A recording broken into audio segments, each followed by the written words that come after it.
การตัวนี้จะต้องเข้าใจในยาโดยการไงเมื่อวานก่อนไม่เราจะเมื่อวานก่อนก็ไม่ได้เมื่อเดือนเมื่อก่อนเรื่องงานกันตอนนี้คณะประธานเพิ่นได้เปลี่ยน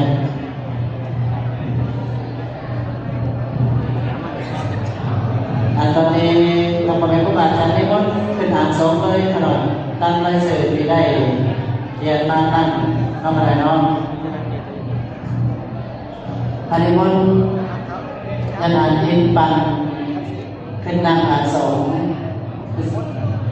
สองเลยขายยันอ่านอินปันสามอาจารย์ไปเสียอาจารย์หลังอาจารย์ก็เสริมอาจารย์เก่งเจ้าอาจารย์สุขขันแปดอาจารย์เก้าอาจารย์สมคำสิอาจารย์อันนี้ว่าขนาดท่านสิบองค์เป็นการอ่านสอนต้องท่านแต่สิ่งที่มีทั้งสังขารสี่องค์อ่านเอากันได้แล้วไปเป็นขนาด